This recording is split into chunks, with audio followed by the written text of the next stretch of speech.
Hi guys, I thought I'd do basically like a Q&A sort of video this time because I get an awful lot of questions both on YouTube or various forums I'm on and in real life really if someone walks up to you, which happens quite often when you're charging, asking various questions. So I'll try and answer some of those questions in this video and some of the kind of correct the assumptions that a lot of people have, incorrect assumptions of electric cars.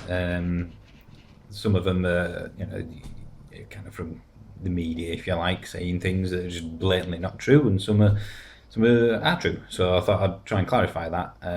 I've asked various forums and people on YouTube and people I know personally to send me questions basically to try and, so I can answer them on here, and hopefully I'll go through enough questions for you to have be better informed really if you are thinking about buying an electric car. So that's kind of the purpose of this video.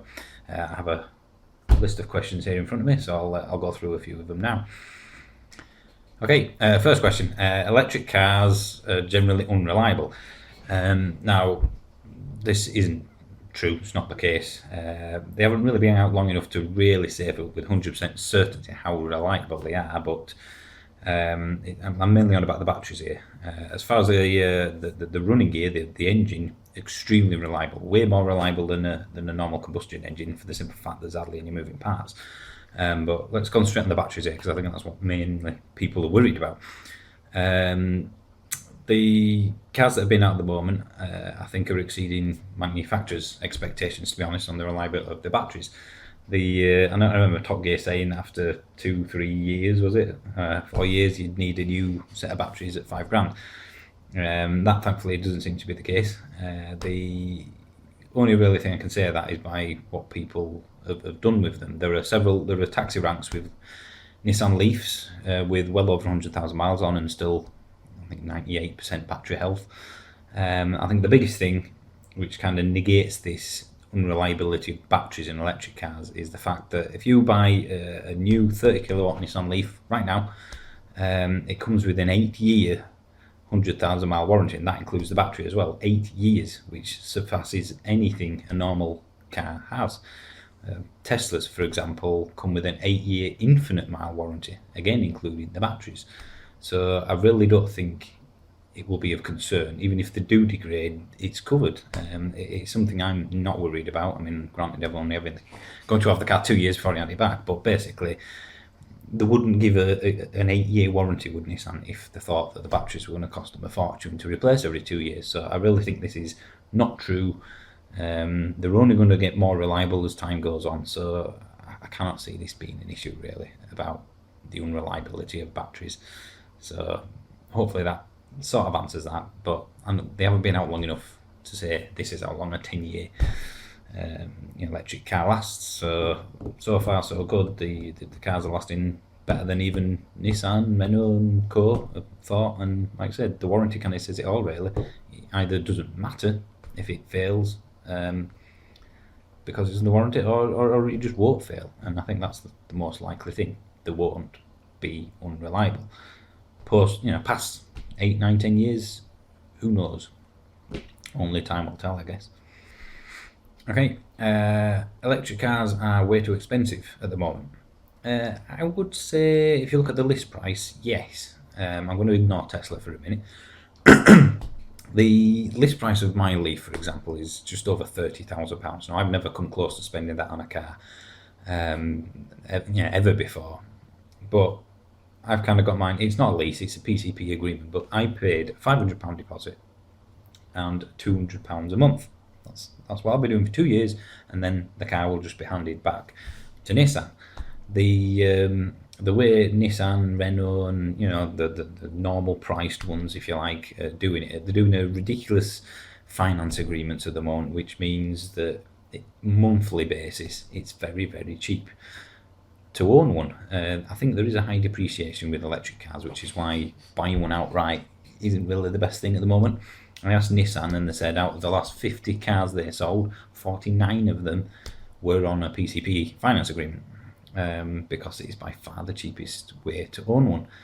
You won't have any sort of asset value in that after 2 years. I won't. After 2 years, I'll be literally handing mine back, and doing something else, buying another one, who knows. But the list price, it's, yes, the monthly figures, no more than a normal kind of Focus Golf, really. £200 a month with a £500 deposit. That's kind of, golf diesel territory, I would say. But then when you factor in the running costs, I'm saving £170 a month on fuel costs. I used to spend about £200 a month on diesel, and now I'm spending 30 on electric, doing the same miles.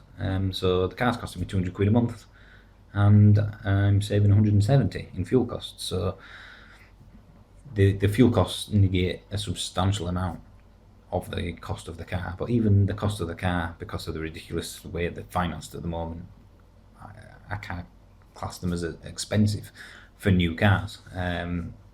So it's all relative, of course. Each car, Tesla Model S is very expensive, but I would say generally a typical run-of-the-mill, we're talking Nissan Leaf, Renault Zoe territory, no more expensive than the equivalents. The Leaf equivalent would be a Focus, I guess, or a Golf. So factoring the running costs, they're certainly not too expensive. So you just got to do your research, really, do some digging, haggle, and see what offers are out there, really. But I wouldn't call them expensive. Yeah.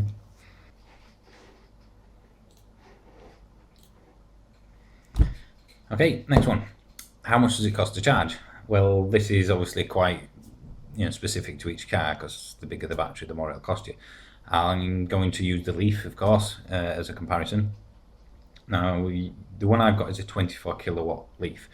They've just very recently brought out the 30 kilowatt, which has got a bigger range. So I'll base it on what is, if you're going to buy an electric car now, a Leaf now, you would probably go for the 30 kilowatt version because it's bigger range, of course. So assuming it's a 30 kilowatt Leaf, basically what you do is you look at your electric bill, see what the kilowatt per hour rate you're paying. I've just looked at mine and I'm paying, I think it's 10.9, something, call it 11p per kilowatt hour. Now the battery is 30 kilowatts, so basically you can figure out if it was completely flat, 30 kilowatts times 11p in my case, which would be £3.30 for a complete 0 to 100% charge. It's not exactly right, but it's a good comparison. So £3.30 for a completely flat to full charge for a 30 kilowatt Nissan Leaf. That's, I've done some calculation and I've kind of worked it out that per 100 miles it will cost you £2.86. I hope I got the calculations right now. It sounds about right. So 100 miles would be £2.86 in an electric car, similar to the Leaf. Again, I'm ignoring Teslas. In a normal fuel car, if you like, assuming 15 miles to the gallon, 100 miles would cost you £9.63 at the current petrol prices. So you're saving almost £7 per 100 miles in fuel alone. That's assuming you charge at home all the time and don't use any free points or anything like that. So £7 per 100 miles is the saving. If I do a quick calculation, 7 per 100 miles, so I think 12,000 miles is the average. So can I say £7 100 miles you're saving? That makes it a little easier for me to figure out. Right, so after I've just had a break to do some more calculations, you should, in theory, if you do the average mileage of 12,000 a year, which is still the average for the UK, you'll save at £840 per year in your fuel bills for the car. I'm doing close to 20,000, so obviously the more miles you do, the more you save. So if you forget the few pence, it'll be £840 per year saving in fuel costs. So that's how much it costs to charge, that's how much it costs to run, and at the moment it's certainly far cheaper than a normal combustion engine. And if you're lucky enough to have solar panels on the roof, which I don't, then of course you could almost charge the car some days. I know people who have got 4 kilowatt arrays on the roof, and during the summer they don't pay anything to charge the car because to charge it during the day. So depending on your situation, it could be even cheaper than that, and the savings could be even more. So yeah, that's how much it costs to run. And we move on. I toyed with the idea of not including this one, but it is the most commonly asked one, so I'll go for it. It's how much range do you get on a full charge? Now, this obviously is very specific to the car you have. For the purposes of this video, I'll again use the Leaf because it's the one I have, but mainly because it's the most common one in the UK, I believe. It's also pretty typical of the range that you get. The 30 kilowatt Leaf, which is the new one that's just come out end of 2015, basically right now, is in the real world the range is about 110 to 120 miles, from full to flat. The 24 kilowatt, which is the one that's been out for a few years now, the one that I have, does about 80 to 90 miles in the real world. Excuse me.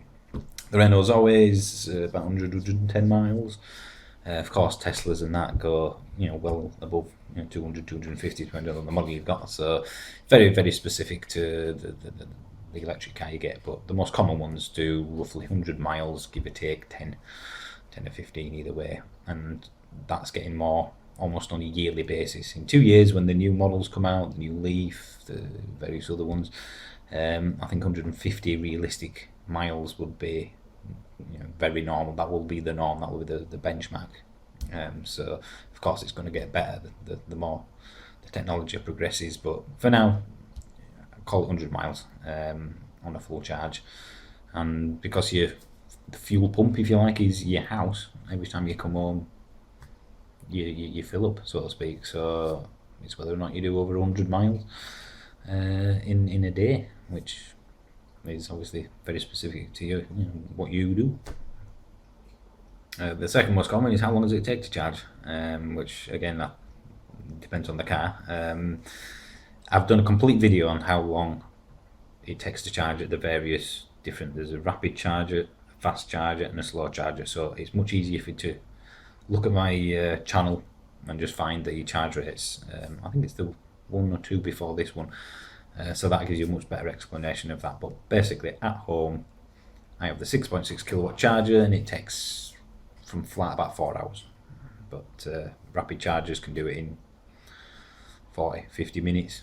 20, 30 minutes is the typical charger at a rapid service station, Nike type charger. But again, watch the other video because it gives you much more in depth and proper testing sort of. So at home anyway, you're looking around 4 hours from flat to full, which is very rare. Usually it's plugged in for 2 or 3 hours and it's back up to full from when I get home. So, and we move on. Is there an optimum speed for driving on the motorways? Again, bit specific to the cars, but like a normal, petrol diesel engine car, the slower you drive, the more efficient it is to a point. There's no gears in nearly every electric car out there. I think there's 2 forward gears in the Tesla. But in the Leaf, certainly, there's just 1 forward gear. There is no gears. So it's a case the faster you go, the more you use. Now, you can't drive at 40 miles an hour on a motorway because it'd be very stupid and dangerous. So the optimum, I would say, if you're really trying to get as much miles as possible, the best thing you can probably do, and to be safe as well, in a Leaf, for example, on a motorway, is sit behind a truck, which is it 56, I think, up to 60. They're pretty efficient, for wind resistance, electric cars, so they're not, they're not too bad. But I usually sit at about 63, 64. I put the speed limiter on, not the cruise control, speed limiter on, and set it at 63, 64 miles per hour. If I'm on a longer run. Obviously, if you're 10 miles from home and you've got 50% left, then you might as well just go at your normal motorway speed. But if you're trying to eke out a few more miles, then obviously doing 50 on a motorway would get you further than doing 60. But you've got to find that kind of safe range. Doing 50 is not what I would recommend. Again, sitting behind a truck is quite common. The best one, the electric car's friend on the motorway, is the coach driver, the National Express coaches, because they go a bit faster than your average truck. But you can kind of, not right up the backside, again, be safe, but that can help you, slipstream it almost. So I'd say about 62, 63 is kind of average. But it's happy to sit obviously at normal motorway speeds. But once you do get to 70, you do lose. You probably get 10% less range than if you sat at 60. There does seem to be a bit of a barrier there. So 63-ish. Because obviously nobody goes above 70. So yeah, then once you get, if theoretically, for example, you did 80 on the motorway, it would use the rate of charge significantly more than 60. Anyway, the original question, I'm rambling, the original question was optimum speed for driving. I would say 63, 64 on a normal day, behind a truck if you're needing to eke out the miles. If you've got plenty of range left, then just sit at whatever speed you feel like, really. So, okay, next one. Do you need off-street parking? No, but it is a significant advantage. This is kind of the biggest sticking point, I think, with people buying them. If you've got off-road parking or a garage, of course, then you put the charge point either on your wall of your house. It doesn't matter if it's outside or in your garage, of course. That's nice and easy. However, if you live, say, in a terraced house or something like that, then you've got to charge on the road. And given today's sort of, tripping over sewer sort of public, then trailing a lead across the pavement every night to charge the car up is probably not going to be recommended. Now, you can get pole-mounted chargers, charge points that go on the road, and you can plug in almost like a lamppost, basically, but much smaller. It would cost you more to install, probably a couple, 200 or 300 quid more than the home charger would be. It cost me £250 for the charger I've got in the garage. That's after government grant in England. I think it's totally free in Scotland at the moment, I believe. So you're going to be looking at probably £400 or £500, and I imagine you would need permission from the council for them to basically dig up the pavement, put the cable in, and make the pavement good again. So yes, it is possible. People in London do it an awful lot, I believe, although they usually just drag the cable across, from what I understand. But yes, it is a lot harder. It is going to be a sticking point, I think, for people buying electric cars.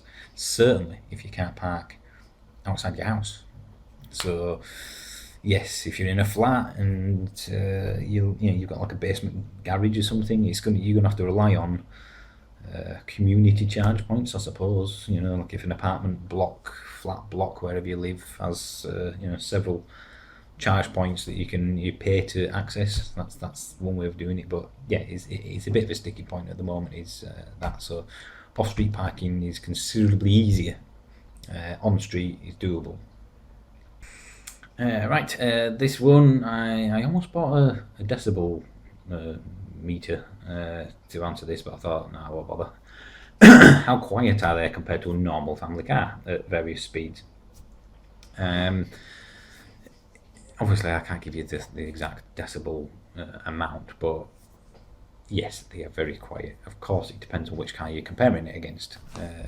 My other car is a small Fiesta diesel that is substantially louder at 70 mile an hour on a motorway than the Leaf is. The best kind of way I can describe it is, imagine you're driving on a motorway and you just turned your engine off. That's kind of what you have. There's almost no discernible engine noise, even at speed. You get a little whine at a lower speed, but the only thing you kind of hear, certainly on a motorway, is tyre and wind noise. And because they're usually very efficient for wind, the drag coefficient are probably the lowest in electric cars because economy is everything. There's very little wind noise, and there's usually not much tyre noise either. So yes, they will be quieter than your average family car, but Mercedes is going to be quieter than a Citroen C1 or something like that. So yeah, quieter, yes, much quieter. Eerily quiet. I mean, when you set off, there's almost no noise in the cabin, which is one of the big benefits for them. For me, it's really nice, relaxed drive. Really, very very quiet.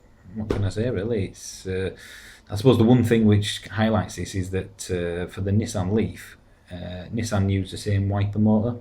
You've probably heard this before. They use the same wiper motor in all their cars, all Nissan, but for the Leaf they had to design a new wiper motor because the one that they put in every other car was too loud. Anytime you had the wipers on, that's all you could hear. So yes, they are much quieter than some cars and a bit quieter than your others, your Mercedes, that sort of thing. But yes, quiet is something electric cars do very well. Servicing costs, minimal really. I'm only having my car for 2 years, so I've only probably got one service that I need, but that will be basically, as far as I know, the only thing that they change either first, second, third service is the brake fluid. Of course, there are certain things which all cars share. Brakes are one of them. So brake fluid, washer fluid if you like, but you do it yourself. All that sort of stuff is still there. However, there's no oil change, of course. There's no air filter. The first service for mine, I think, is around £110. And the chief of which I believe the cost, they say, is a battery check, a health check. Now I can do that on my iPad for free. I suspect they're kind of doing that to just kind of justify charging £100 to look at your car. Now obviously there are safety aspects, brakes, discs, still plug into the electronics, make sure everything's fine, I guess. But I would say servicing is no more than a normal car, but probably less. Right, on to the next one.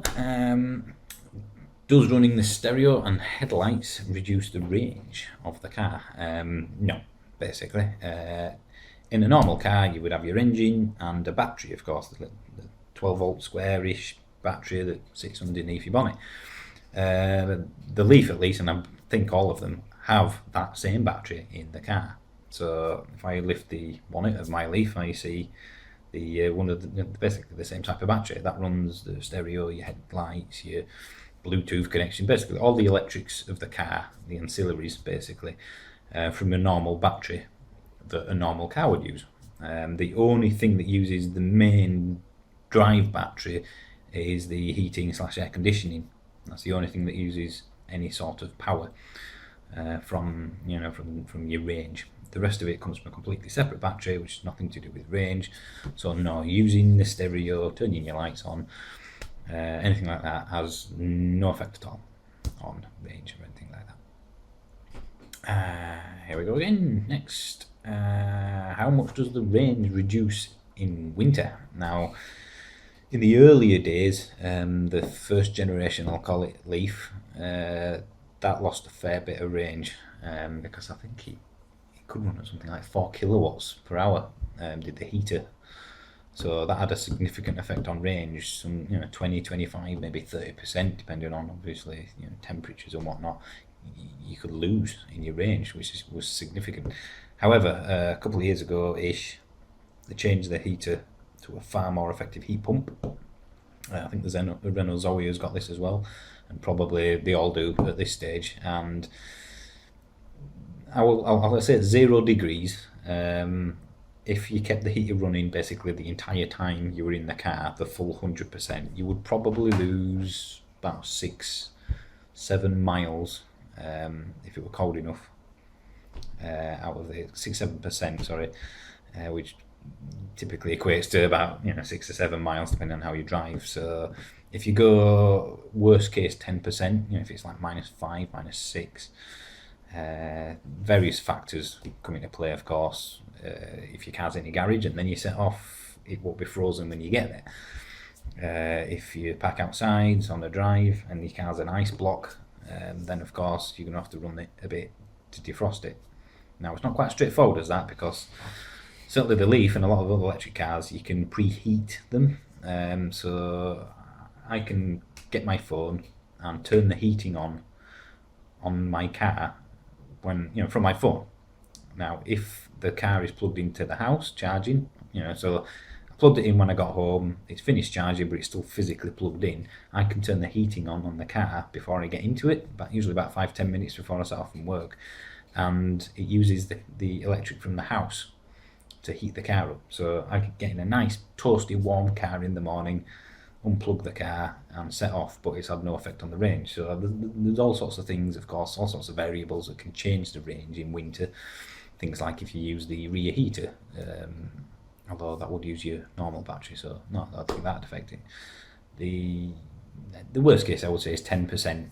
If it's absolute extreme cold and you've got the heating turned up maximum, maybe it'll go a bit more than that. But on the typical commute for me, which is no more than kind of 70-80 miles, I've never lost more than 6 miles from the predicted range, which is about 7%.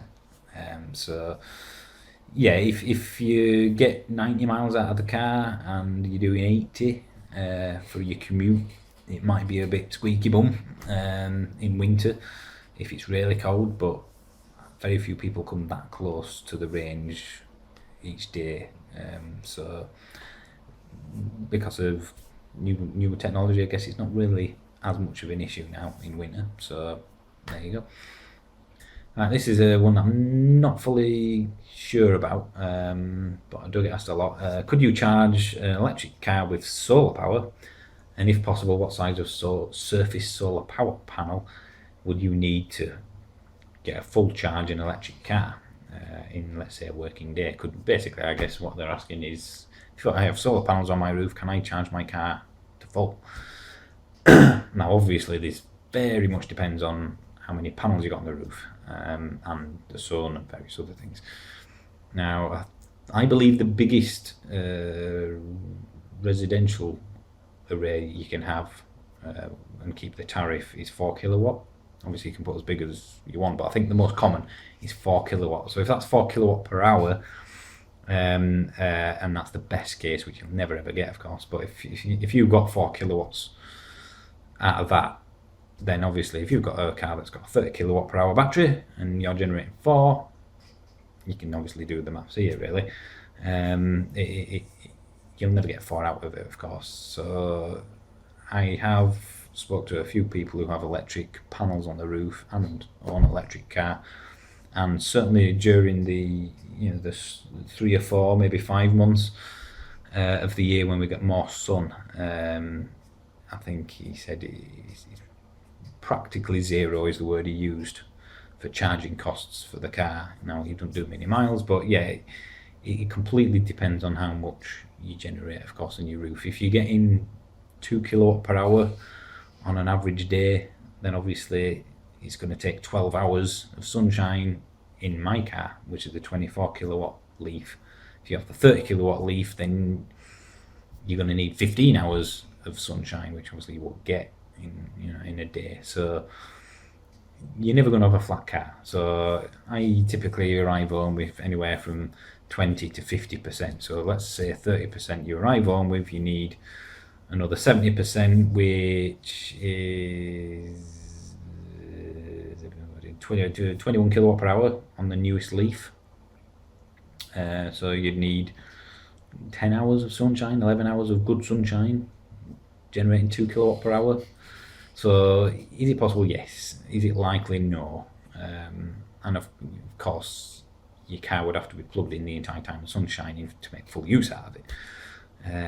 The future, I think, is storing that. So everything you generate with your solar panels through the day, or wind, if you're that lucky, is stored in a home battery, and then when you plug your car in, that's charged from that home battery. So yes, it is possible. If you have a 6-7 kilowatt array on your roof, you could quite easily charge a car up, I would imagine, during the day, if it's sunny enough. But during winter, probably not. I don't have solar panels, so I don't know how much in winter in kilowatt per hours per day you would get. If you've got solar panels and you know how much, you should know, I would imagine, how much you get in each day. How much electric you're generating. So how much you use in an electric car. If you use 20 kilowatts of energy on a car each day, then that's how much you need.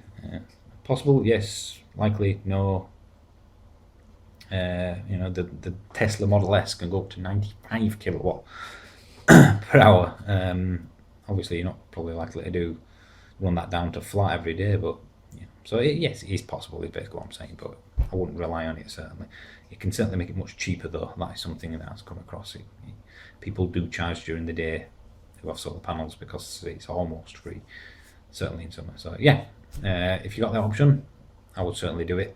And it can make it even more cheaper to run, so good option. Okay, well, I hope that answered at least most of the common questions that I certainly get about electric cars. It's if you do have any more questions that I haven't touched on in here, then please put them in the comments below, and I'll either answer them in the comments, or if I get enough different questions I haven't answered here, I'll probably do another video. So put them below, and I'll do my best. I should point out that I didn't do anything to do with environmentalism or the CO2 levels or anything like that, because it's far too subjective, and I don't want to get involved, certainly on YouTube, with what's more efficient than the others and fossil fuels, blah blah blah blah blah. I would like to point out that I do get a lot of people ask me why I bought one. I am not an eco nut. I did not buy the Leaf or any electric car for any environmental reason. The main chief reason I bought it was financial. As I've kind of mentioned in the video, I do about £200 a month I used to spend in diesel. I'm commuting, and once I've done the figures, and that's certainly proven to be correct, now I've obviously owned one, I'm spending £30 a month on fuel instead of 170. 200. So I'm saving £170 a month on fuel costs alone, just in commuting. Considering the car's costing me £200 a month, it's a no-brainer. For £30 a month extra, I'm basically getting a brand new car that doesn't need repairs. There's brand new tyres, no MOTs, hardly any servicing. So that's why I bought mine, purely financial. I have another car that we have another car to use. So if for whatever reason I get home and there's not enough charge left, my wife works after I do time-wise, so she just takes the other one. I will admit that I wouldn't own an electric car yet if it had to be the only car, because there are times when I have to go further afield, and literally I come back from work, get out of the car, and my wife gets in the car, still running, and goes off to work. So with the current range, I couldn't do that with an electric car, because if I got home some days with like 15% left, and she needs at least 45 to get to and from work. So I admit, if it was an only car, I still wouldn't have one. As a second car and as a financial proposition, it is a no-brainer for me. If you do enough miles, the more the better, of course, then it could save you a fortune. I mean, one of my previous cars to this was a BMW 330 petrol M Sport Tourer, I think it was, and I used to get about 23 miles per gallon for my commute. I was probably spending £300 a month or something ridiculous on petrol. So if you have a gas guzzler, or if you don't get a great MPG and you do a good amount of miles, let's say 300 a week or something like that, or more, electric cars are a no-brainer.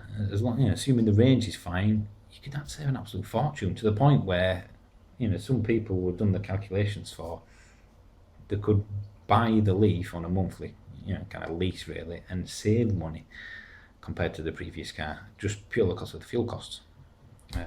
So even though you're spending £250 a month, saving like £350, £400 a month in fuel, so you're actually better off by buying a new car. So every person's going to be different. Look at one, seriously. I don't know anyone who's driven one who was either enthusiastic or skeptical beforehand, but everyone who's driven one said this is actually much better than I thought. Quicker than you think. The quietness is really good. There are downsides, of course. I do miss that that engine noise when you have the BMW. I'll go back to that. That's a great engine noise. I do miss that. But for 90% of the population, still love it. I mean, my wife loves the car. It's, you know, the fact there's no gears, it's incredibly smooth. You've got instant torque with an electric motor, so there's no being in the wrong gear or anything like that, or it's just you're away. Very easy to drive. So yeah, in the future everything's going to be electric. However it's powered, it's going to have an electric motor in it. But basically, yes, do the maths. You'd be surprised. Nissan still, I believe, do a 4-day test drive, which is what I did to prove to myself that I could, you know, commute with it and the range wasn't a problem. So just try one. See how it goes. I'm sure you will love it if it suits, you know, your life, really. So yeah. Anyway, I'm rambling. Thanks for watching. Again, if you do have any questions I haven't answered here, please put them in the comments, and I'll do my best to answer them. So thanks.